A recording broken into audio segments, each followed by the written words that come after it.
every major milestone in our lives, every step change at the beginning of every new epoch, we experience grief for what has gone before, but as we wave goodbye to the old, we also welcome the new, and the 7 stages of grief are reformed into the 7 stages of enlightenment. And something quite odd happened here when I got this out of the box. It wasn't something I'd experienced with other synths. It was like a glimpse of the future. You just know you're looking at something rather special. The first thing you notice is that this looks and feels like a quality bit of kit. Nothing's cluttered, there's a limited number of buttons and knobs. It's all very sleek with beautiful lines. Screen sharp and expensive looking. The whole thing's not fussy or flashy in any way, and for some reason to me it looks like it's been created by someone who designs cafes in modern cathedrals or art galleries. It's got that sense of history but built on modern thinking, retaining enough familiarity to keep lifelong visitors happy while being attractive to newcomers. As a piece of design, it's brilliant.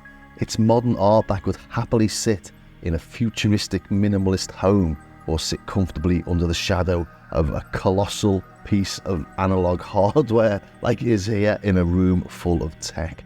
The overall finish is luxurious and expensive looking. It's made of 60% recycled plastic parts. There's part of the future in the design right there. It's got plastic sides with a metal top panel, and it's all been put together beautifully. So step 1 on our journey can be summarized in one word: wow. And that brings us to step 2, realization, or the realization of exactly what it is. And I have to admit, I've not used many MPE controllers before in depth. I have used a Rolly on occasions, and I thought I understood what it meant, well, technically, and what it meant to a performer or a composer. But I have to say that every time I see somebody using one on Instagram, it feels like part of the performance itself. It feels like an avant-garde conceptual instrument, not something that you'd use day in, day out necessarily, whereas the familiarity of the keyboard on this just makes it feel like a really useful tool that you can get to grips with instantly. And if you don't know what MPE is, you've basically got a different MIDI channel for each key that sends lots of data. So you've got your normal data like your velocity on, and we've got the aftertouch. We hear there the aftertouch is bringing in that sort of white noise and increasing the rate of whatever's happening.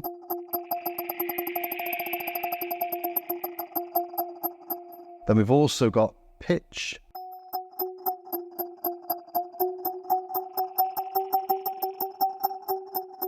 And that's independent for all keys. So if I load another patch, go into the patches. That's a decent one here to show this.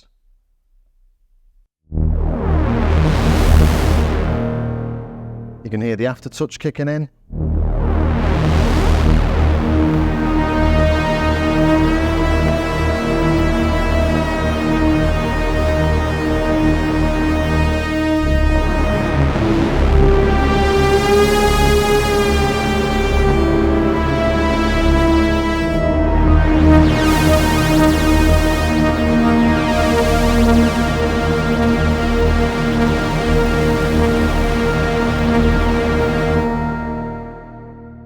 So on that, you can hear him pitch bending just this note.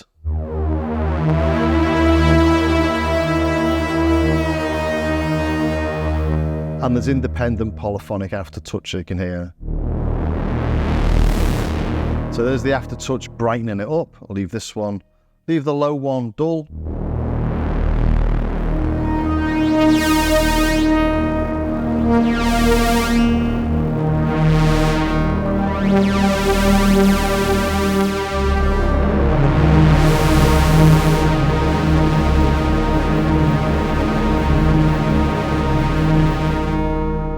And a little bit of pitch bend on those lower notes there.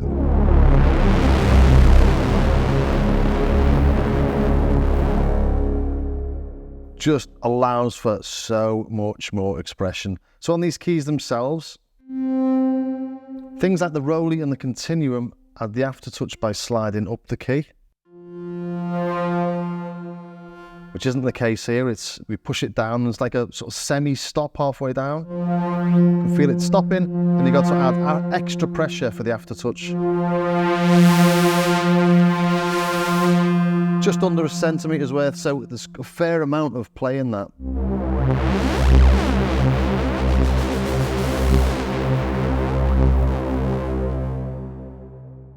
So Y is velocity, and Z is the aftertouch.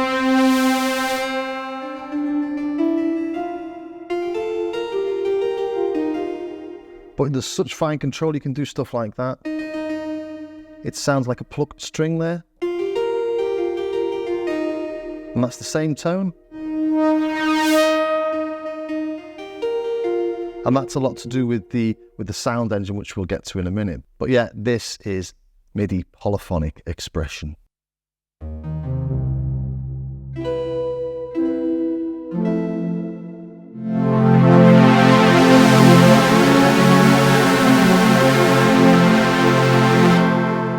And on this, we've got some nice additional touches like this portamento.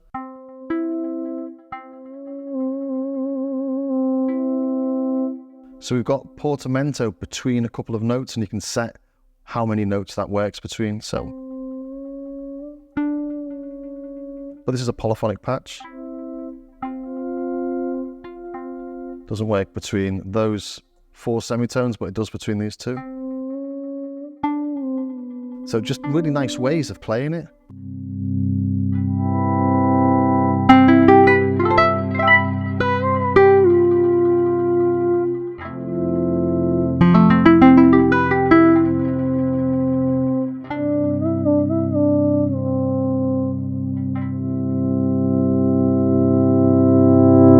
Beautiful, isn't it? Really clever, really nice. It's also 24 note polyphonic. I've got a pedal here.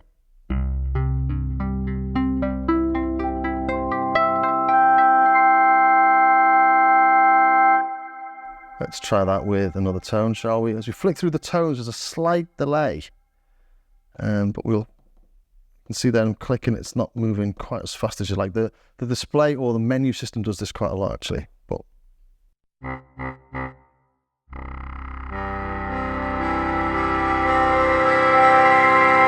so, all the polyphony you'll ever need, really. Let's go to this one called Bloom from Hanoi. And this is really nice. When you hit the key, it plucks. When you release the key, it plucks again.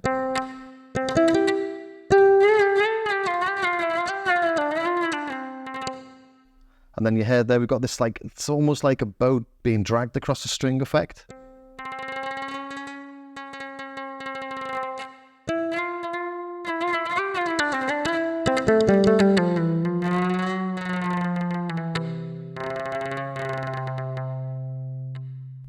A wonderful amount of expression we're getting from a single note or a single tone that would take hours to set up if it wasn't all built into the one patch. We've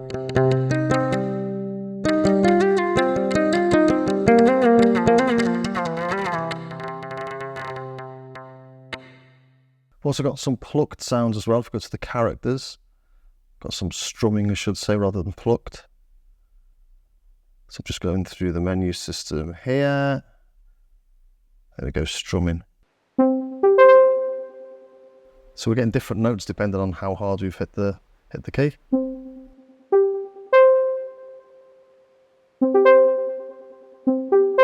But only on the way down this time.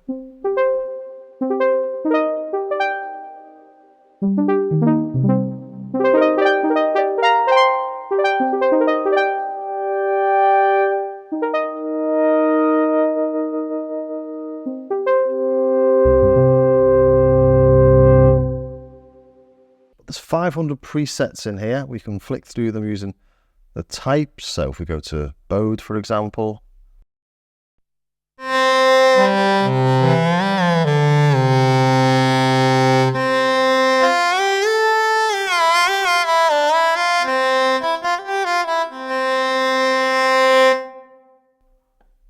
Again, we can use this knob here.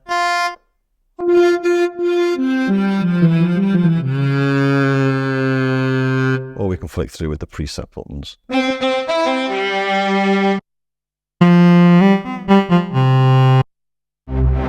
And as soon as you pick something, it dies for a second, you hear there. So you're not going to be able to cross over patch to patch.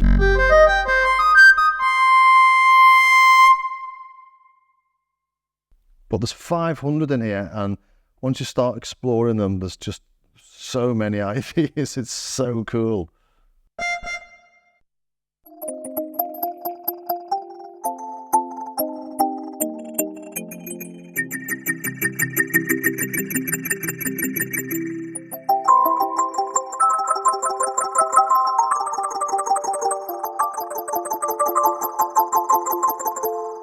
And it just sparks off your imagination from the minute you start playing it.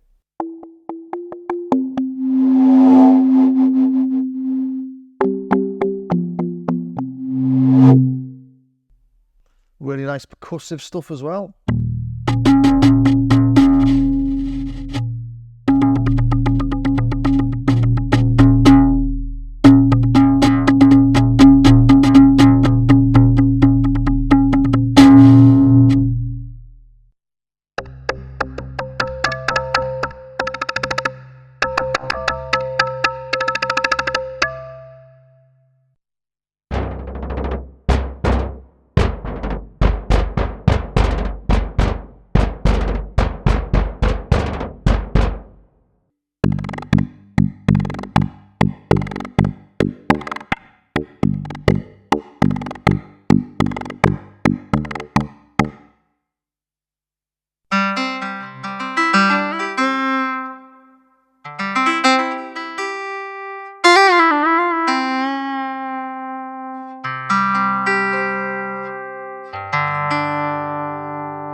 So my stage 3 then was conceptualization. Once you understood what it was and how I could use it, you try and work out what you're going to use it for. And a good example of this is a demo I did of a Spitfire audio orchestra. I think it might have been Abbey Roads, something like that. And I was doing the Star Wars theme and various Star Wars bits on it, just familiar music to see what it sounded like. Does it sound like an orchestra? And the main complaint or comment I got was that everything sounds too static.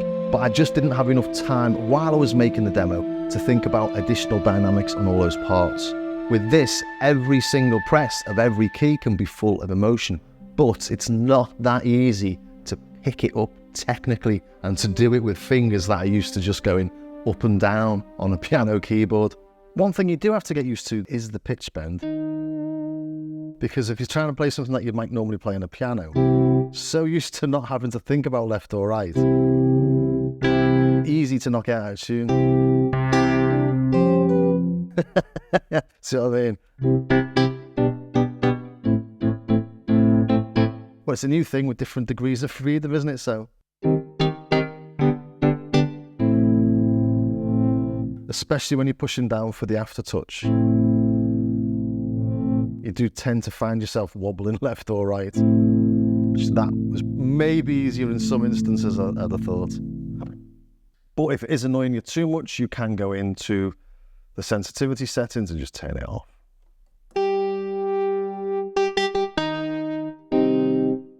So we've got from a quarter of a semitone, so really fine, to,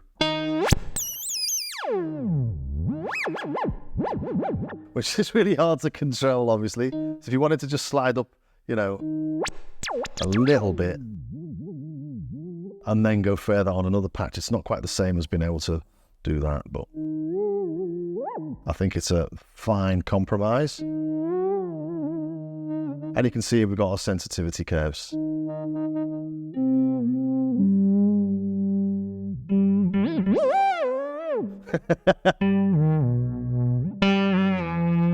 Sensitivity low, not a lot of action happening, and high,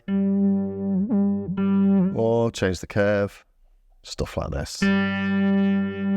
And you can stabilize it as well. So a nice amount of control over what it's sending to the synth engine. But importantly, the main thing here is that as soon as you start playing with it, you start to imagine yourself using it a lot.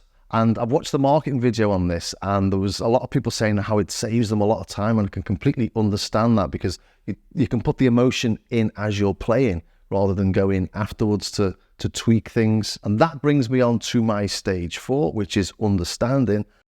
And this is where I started to understand how it works in depth under the hood, especially how the synth engine's put together. On the synth itself, we don't have access to many of the synth engine parameters. We've got these 4 buttons at the top. One takes us to the presets, and as we've seen before, we've got the types and the character in there, and then we can use this to look for them, or use the preset button to go up and down. Then we've got the synth page itself. We've got access to macros, global effects, some EQ, compression and gain, and all the little bits and bobs in there, mod pedal, voice. If we go into the EQ, for example, we can do some EQing, obviously, and then macros, and these are the only real bits of the synth tone itself you can access. So we've got access to 6 in total. So here, let's find a tone that's a bit more usable for this, shall we? If we find an organ. Okay. Well, let's find something a bit more interesting.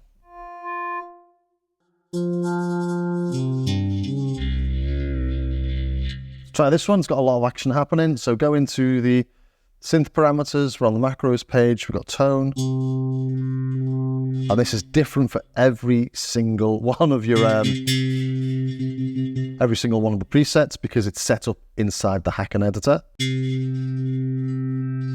And you can assign these to anything you like, pretty much anything you like.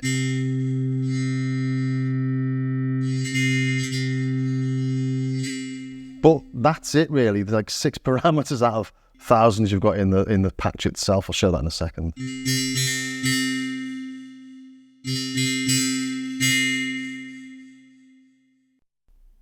Reverbs, delays, and access to various parameters within the effects as well. So you do get some tweakability, but really you're just altering the patch to your liking, or the EQ or the effect. You're not actually programming the patch. That's all done on this Haken Editor. And here's the Haken Editor, and it does look like hieroglyphics, I admit. I'm going to go through it in a second. But here we can see the macro controllers: tone, timbre, body, resonance, structure, and delay. And if we go into here, tone, timbre, body, resonance, structure, oops, wrong knob, structure, and delay. And this does at first look extremely confusing, but essentially it's a mod matrix. And if I look at the huge analog modular system from Analog Solutions I've got behind me, this is exactly the same sort of thing. It's a mod matrix. I've been playing with this for the last few weeks. So using something on the Haken Editor should be a cinch, shouldn't it? And if you don't know how pin matrix works, it's a little bit like a patch bay, basically. So if I put this pin here into C5, this is now connecting this input to that output. It's that simple. We've got different coloured pins because they've got different resistances. So for some things you might want added resistance. That's why the red ones are a little bit longer. They've got a resistor in there. And what we have in the Haken Editor with all these strange hieroglyphs as different pins, and each of the pins has got an algorithm in it. And it's a little bit like each of these pins has got an X, a Y, and a Z direction. So it's like a mini joystick, or it could have an envelope on it or whatever. So each of the pins is an algorithm, not just connecting C to output 6 as it is here, but it's connecting C to output 6 and doing something with it at the same time. So conceptually, this is pretty simple. We've got the sources on the Y-axis, just like we do in here, inputs and then outputs on the X-axis, like we've got here. So we've got the oscillators, we've got these banks and various things. On the left-hand side, on the outputs, we've got masters, we've got the oscillators or filters, and these basically A, B, and C are sort of complex things, complex oscillators, just think of them as that for now. And then shape generators, so these are LFOs or shapes, so not complete ADSR envelopes, but parts of an ADSR envelope. And then these formulas, so the formulas are simply things like, so A is just the keys being hit, how it'll give a value depending on maximum and minimum on what we've set this circle to here. So if we look at where A is on this, there you go. So A is going to the left and right outputs, and it's basically controlling the overall level. If we load different patches in the synth,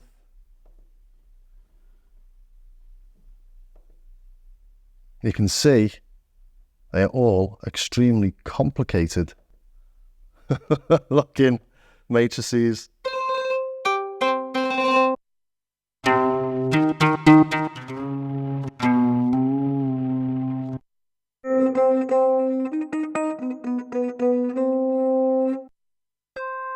So to show you how it works briefly, I've just made a couple of little patches here. Let's load a really simple one. So this is a pretty simple patch. It's just a single oscillator, which is oscillator 1, and that's going into low pass filter 1. I've got it at 50%, just levels so it doesn't distort. And the filter cutoff is being modulated by B. B is an algorithm, and what's that algorithm? It's this, and that's the X direction, so that's the key on the keyboard. So if I play low, we've got a low filter cutoff, and higher up, it's a lot brighter. Then we've got something on Y as well, so harder I hit the key, the brighter it is, and I put Z at 0 here. And then that's also being modulated by E, and what's E? E is, so I've got an LFO there from SG2, which is shape generator 2, which is over here. And that's being modulated by F. Makes it sound more complicated than it is, this.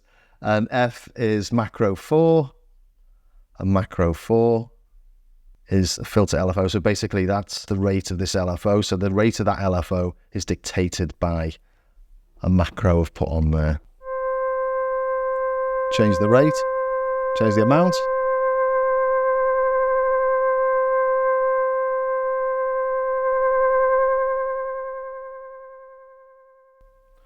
All really simple stuff, but I'll get to it in a minute that this took me probably a couple of days to get it all up and running properly for various reasons.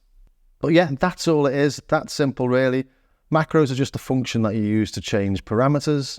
You put the parameter change into the equation, and the equation can take into account X, Y, or Z, X being the key, Y being the velocity, Z being the aftertouch, W being it's working. I think it means window, but actually I just think it's working. Once you hit a key, you're off. So on the face of it, it's really just a little bit more complex than something like a Waldorf microwave, where you've got a huge modulation matrix, plus you've got Boolean algebraic stuff to multiply the various sources and destinations. It's just taking that to another level, or maybe another 10 levels. So again, as we flick through the tones on the machine itself, you can see how complex these can get. And to be honest, I don't see this being as the main attraction to the synth at all. It's interesting, it's complex, it's amazing. You know, you've heard all those tones I've played so far, all coming out of this. Fantastic. But the synth has got 500 presets, and I can see it being more of a preset machine or a sound designer's tool. I don't think you're going to get in and start tweaking these tones in the matrix if sound design isn't your thing. You'll be just sticking to the macros, but the sounds are great, as you've heard. If you're trying to decipher these tones, you've really got to be into it.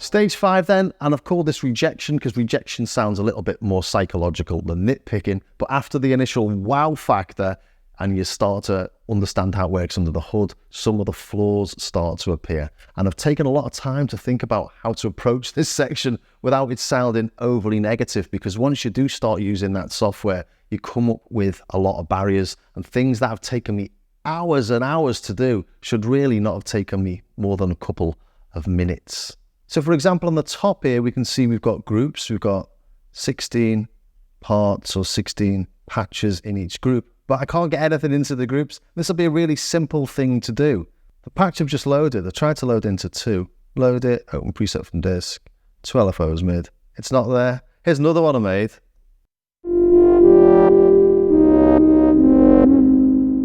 But I can't name it, although it is named on the disk. Just strange. So if you search for groups, splits, or layers in the manual, you will find it. It's just not there, and it may be in here somewhere, but if it is, it's not referring to it in the same terminology used on the editor.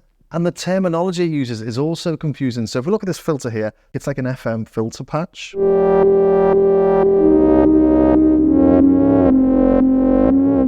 If we go into B, I tried all sorts of things here, changing the rate of this, because this is meant to be in hertz. I'm trying to change it to kilohertz. And you just get things that sound like an alligator having a fart. So absolutely nuts. And it took me ages to figure this out. But if you click on there, and I knew this existed, but didn't understand what it meant. Normal coefficient update rate in hertz, which I thought I was doing normal stuff, or extreme update rate with the sample rate. So for controlling the filter cutoff, you'd think it was a normal thing, but actually it's not until you go into extreme update rate. And it took me ages to discover that, longer than it should really. And I know this isn't a subtractive synth, but, you know, for trying to get to grips with what's happening, it does have a low pass filter. It should be easier to use. And the shape generators over here, we use them in the algorithms. So if we come to the algorithm here, we can use a shape generator. There you go. I'm using a ramp there. So there's no ADSRs in there. There's various curves, but there's no ADSRs. So you hit a note, you get a sound out. Let me just go to the other patch. It's not in there now. It's open preset from disk.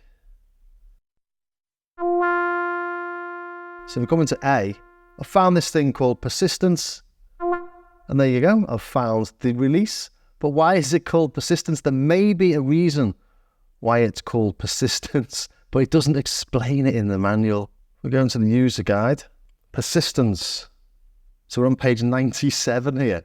And when it's described, and this is why it's not called release, I suppose, it slows down, decreases in formula value, slows down a decrease, oh my God. In other words, it's a release. Just makes things difficult to follow.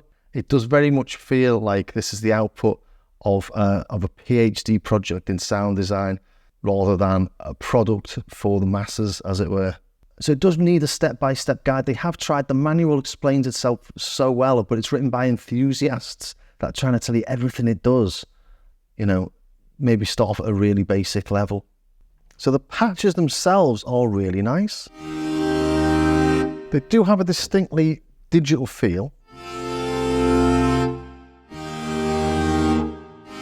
But that's the feel. That's not a bad thing. Some people might not like it, but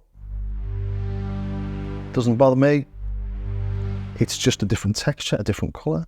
But some of the tones do show up some of the digital artifacts. Okay, so let's start off with a basic patch. We'll put Z into the outputs of oscillator 1. So you have to touch, the harder press, the louder it'll be, and we'll need to tell it what frequency it's going to play. So we'll put X in there. We can see the graph there, changing the pitch. And then let's change this to the phase generator. So this is really a ramp up, so it should be a sawtooth. I'm getting all sorts of mad artifacts. Just turn it up so you can see a bit more what's happening.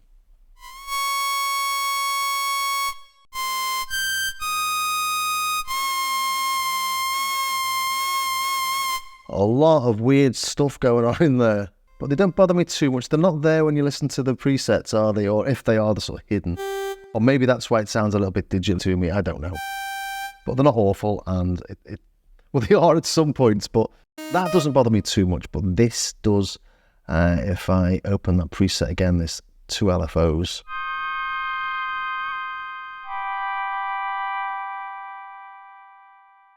I'll play a low note on this. I didn't have to play a low note, it's just started doing that. What on earth's going on there? Has it crashed now? Yeah. Yeah, that's just most peculiar. So yeah, it's a bit buggy when you're trying to learn something and things like that keep on happening. It does tend to frustrate. But when that first did that, I gotta say, I almost shit myself because it was turned up loud. Oh my God, that was insane. And here's another weird little niggle. You can see here, warning, local control has been disabled because I'm using it in Logic. Okay. Bending's on 0. But it is bending. It's obviously sending the pitch bend information to Logic. Logic's sending it back. And some of the notes ignoring this instruction here. So that one's not doing it. That one is. So a bit random. It might be a Logic thing or it might be something in the firmware on this. I don't know. So that's the software dealt with. Any issues with the hardware? Well, not many, but there's a couple of little things in there that, as I'm in nitpicking mode, I'll go into. The X, Y, and Z axis, for example, X and then Y and Z. So you have to be all the way through Y to hit Z. So if you had, for example, LFO rate on your aftertouch, you've got to go through all the velocity to get to the aftertouch. And if on the velocity or on that section, on the Y section, you were controlling dynamics or the filter cutoff, for example, you've got to go to the top of your range before you hit the LFO bit. Not a big one. You can set up the patches to work in different ways, but it's something that I don't think the Roly does that, for example. You hit the key and then you move up the key in order to hit the aftertouch. Same with all the bits and bobs. Similar things with the pitch as well. So you've only got limited range on the pitch bend, whereas on others, you can go all the way up and all the way down. But these are very minor to me. I think they're a compromise worth making in order to have something so accessible and so easy to play. Stage 6 then is acceptance, forgetting all those flaws, which although they're there, they are minor in the grand scheme of things. The sound engine flaws, for example, I've got lots of things in the studio that I'm going to be using the Osmose with. I've got the Hydrosynth, the Mini Freak, the Super 6, the Vector Synth. We've got all these different Arturia software synths. And that's as far as I've got with acceptance. There's loads of stuff to use it with. I'm going to want to be using it on lots of things. It just makes all the other things I've got in the studio, all the other keyboards in the studio, feel like something from last century or the 17th century or the 16th century, because in effect, that's what they are. Stage 7 then, you've seen the light. We are in enlightenment. We know how it works. We know how to use it. We know what we're going to use it on. We know its flaws. We know how to get around those, what we want to play it with. We're in synth nirvana or keyboard nirvana. We are in the sunny uplands of Synthershire. I may be wrong, but I think this is finally the start of the true MPE revolution. There's so much software that can use MPE, and there's so many synths that are ready for MPE, but there just aren't the controllers out there, at least ones that are that accessible and easy to play. If you can play keys, you can play one of these. And expressively, you can have that for your marketing, if you like. But it really does feel that way. Other things, as I say, a bit conceptual, a bit high art. This is just, it is what it is, and it works. And I think a lot of synths now will be lacking or feel lacking if they don't have this or access to something like this, at least. Well, I hope you enjoyed that, and if you did, please think about subscribing, ring the bell, join me on Patreon, check out my starskycard.com website. There's patches you can buy, there's free stuff, there's samples, all that sort of stuff, but it just really helps to support the channel, and it's massively appreciated. And even more appreciated is the fact that you've stayed to the very end. I will see you next time.